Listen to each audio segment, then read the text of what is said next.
አንዳንዴ ቀኑን ሙሉ ስንለፋ ስንደክም ውለን ማታ ወደ ቤት ስንገባ ምንም የተጨበጠ ነገር ሳናደርግ ወይንም ሳንይዝ የምንገባበት ቀን አጋጥሟችሁ ያውቃል?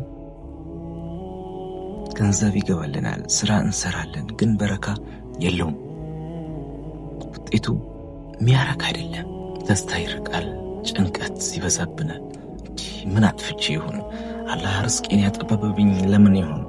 አላህ ርስቄን በዚህ ያህል መጠን ለምንድነው ያጠበበብኝ? ለምንድነው እኔ በረካ የማላገኘው? ለምንድነው እኔ የምሰራው ስራ ማይበረክትልኝ ብለን እናውቅ ይሆን?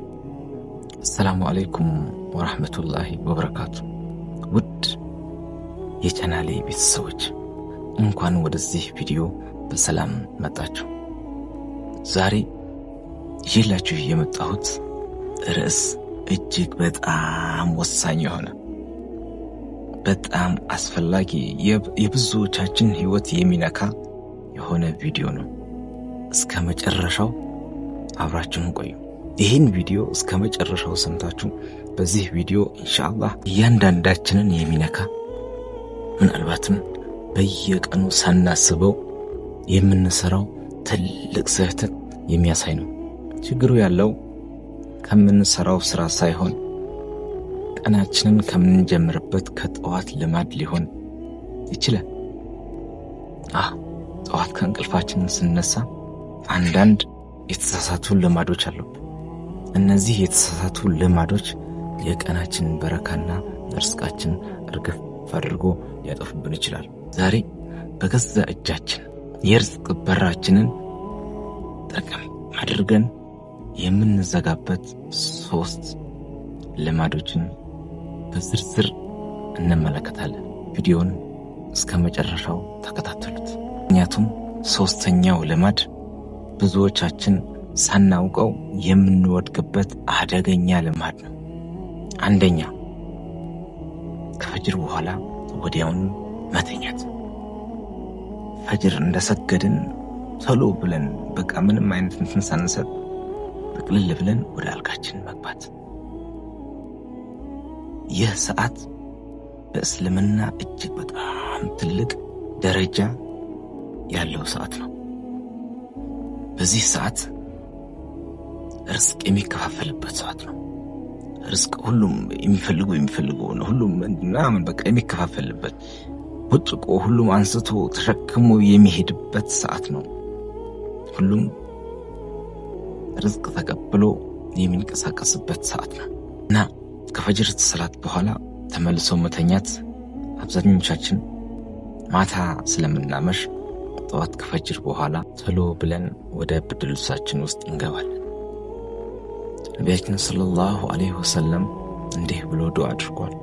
አላህ ወይ ለህዝቦቼ በጠዋቱ ጊዜያቸው ርስቃቸውን አስፋላቸው ብሎ ዱዓ አድርጓል። ይህ ማለት ጠዋት ላይ የሚሰራ ስራ ሁሉ በረካ አለው ማለት ነው። ንግድም ይሁን ትምህርት። እንደ ኢማሙን ኢብኑል ቀይር ረሂመሁላህ ሲናገሩ ከፈጅር በኋላ ያለው እንቅልፍ ርስቃችንን ይከለክላል። ምክንያቱም ያ ሰዓት ጠዋት ምእመናን ወይንም ሰዎች ርስቃቸው የሚከፋፈልበት ሰዓት ነው ብሏል። እስቲ ያስቡት፣ በዛች ሰዓት አላህ ርስቅንና በረካ እያከፋፈለ እያለ በሚያከፋፍልበት ሰዓት በዚያ ሰዓት እኛ ተኝተን ብንገኝ ምን ያህል እንደምናጣ። በእርግጥ ከባድ ስራ ያለበት ወይንም በሌሊት ስራ ያደረሰው ሊተኛ ይችላል። ነገር ግን እንደ ቋሚ ልምድ አድርገን ከፈጅር በኋላ ቶሎ የምንተኛ ከሆነ የዚያን ቀን በረካችን በገዛ እጃችን አሳልፈን እየሰጠን ነው ማለት ነው። ከዚህ ይልቅ በዚያን ሰዓት ቁርአን ብንቀራ፣ ዚክሮች ብንል ወይንም የቀናችን እቅድ ብናወጣ እጅግ በጣም የተሻለ ነው። ወደ ሁለተኛውና እጅግ በጣም አደገኛ ወደ ሆነው ልማድ እንለፍ። ሁለተኛውና አደገኛው ልምድ ደግሞ ምንድነው? ጠዋት ስንነሳ በስልክ ወይንም በሶሻል ሚዲያ መጀመር። አሁን ባለንበት ዘመን የብዙዎቻችን በጣም ትልቅ ፈተና የሆነ ጉዳይ ነው። ገና ከአልጋችን እንኳን ሳንወር ገና ከእንቅልፋችን ከመነሳታችን ቶሎ ብለን ስልካችን እንይዛለን፣ እናበራለን፣ ዳታ እንከፍታለን። ዛሬ ምን የሆነ አዲስ ነገር የተለየ እንትን የምናገኝ ይመስል ስልካችን እንከፍታለን፣ ቲክቶክ እንገባለን፣ ቴሌግራም እንገባለን፣ ፌስቡክ እንገባለን፣ ዩቲዩብ እንገባለን። ገባ እያለን ያው ስክሮል ትንሽ መጀመሪያ ስንገባ እኮ ለ5 ደቂቃ ብለን ትገባ ብዬ እስቲ ልነሳ እዚሁ አልጋ ላይ ያለሁኝ ብለን ነው የምንገባው። ከዛ ስክሮል ያደረግን አንዴ መጥፎ ዜና ይመጣል፣ አንዴ የሆነ ዜና ይመጣል፣ አንዴ ስለ ፖለቲካ ይመጣል፣ ስለተለያዩ ነገሮች እየመጡ ገና ስንነሳ እነዚህ ነገሮች ጭንቅላታችን የጠዋት ንጹህ የሆነ አእምሯችን ጠዋት አእምሯችን እጅግ በጣም ይሰፋል። አእምሯችን በጣም የሚሰፋበትና ንጹህ የሚሆንበት ሰዓት ነው። እኛ ግን ልክ እንደተነሳን በተለያዩ አንድ ፖለቲካ ይመጣል፣ ማያስደስቱ የሆኑ ቪዲዮዎች ይመጣሉ እና በሰዎች ጫጫታን በእንደዚህ አይነት ነገሮች ጭንቅላታችን እንሞላዋለን።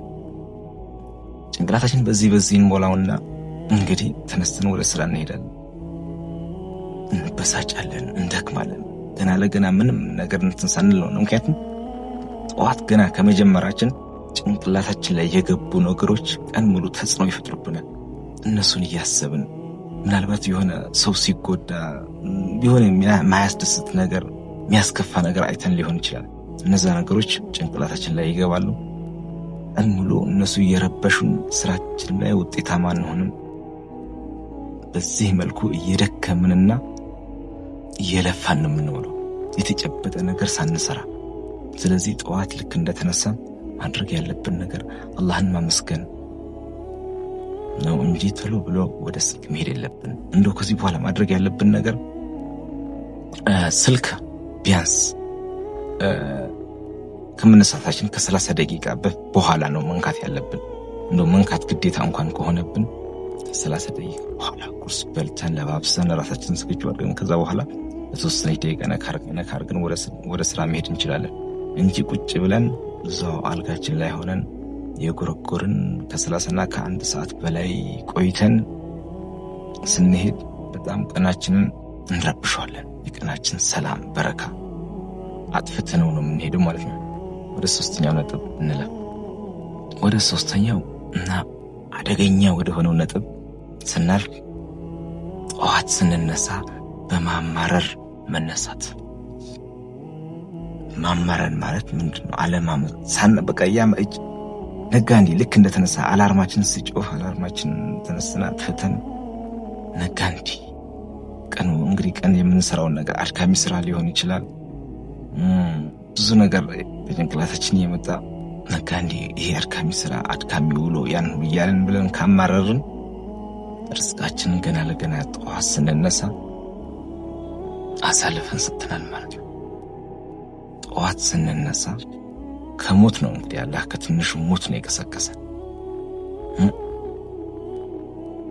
አመስግነን ሽኩር አድርሰን ነው መነሳት ያለብን እንጂ በማማረር መነሳት የለብንም።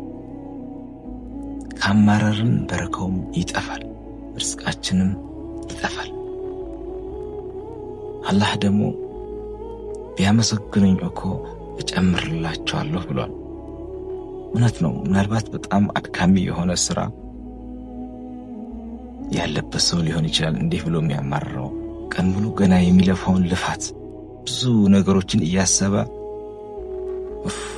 ነጋ እንዴ ምናምን እያለ በጣም ራሱን እንትን ሊልና ሊያማርር ይችላል። ግን በምንም ሁኔታ ብንሆን በምንም አይነት ክራውድ ውስጥ ብንሆን ማመስገን ያለ ስናመሰግን አላህ ይጨምርልናል። ምናልባት ያ አድካሚ ያ አሰልቺ የሆነው ስራ አላህ በጥሩ ነገር ሊቀይረው ይችላል። ስለዚህ ጠዋት ስንነሳ ከማማረር ይልቅ ማመስገን መነሳትን እንልመድ። እንግዲህ እነዚህ 3ቱ ነገሮች እነዚህ 3ቱ አደገኛ ልማዶችን ማስተካከል ከቻለን የየዕለቱ ርስቃችንና የየዕለት በረካችን መልሰን ማግኘት እንችላለን ማለት ነው። በህይወታችን ላይ በጣም ትልቅ የሆነ ለውጥ ማየት እንችላለን። የፈጅርን ሰላት እንደሰገድን አለመተኛት፣ ጠዋት ስንነሳ ስልክ እየጎረጎርን ሳይሆን እንዲሁ መነሳት፣ ስልካችን እንርሳው ለተወሰነ ሰዓት እና ጠዋት ስንነሳ በማማረር አለመነሳት፣ ያመሰገንን መነሳት። እነዚህ 3 ነገሮች በህይወታችን ካስተካከልን ቀናችን እጅግ በጣም ያምራል፣ የተዋበ ይሆናል፣ በበረካና በርዝቅ የተሞላ ይሆናል። ስለዚህ እነዚህን ነገሮች በማስተካከል የየዕለት ተዕለት ህይወታችን በበረካና በርዝቅ እንሙላው። አንዴ እዚህ ጋር ቆም በሉ። ይህን አካውንት ላይክ፣ ሼር፣ ሰብስክራይብ ቪዲዮ ይቀጥላል። አንዴ እዚህ ጋር ቆም ላድርጋችሁ። ቪዲዮን ላይክ አድርጉት፣ አካውንቴንም ሰብስክራይብ ያድርጉ። ቪዲዮ ይቀጥላል። ወደ ቪዲዮ እንመለስ። ሀቢ ቄሬ ዩቲዩብን ሰብስክራይብ ያድርጉ። ሀቢ ቄሬን ሰብስክራይብ፣ ላይክ፣ ሼር በማድረግ የእኔ ዩቲዩብ ቤተሰብ ይሁን። ሀቢ ቄሬን ሰብስክራይብ በማድረግ የእኔ ቤተሰብ ይሁን። አመሰግናለሁ።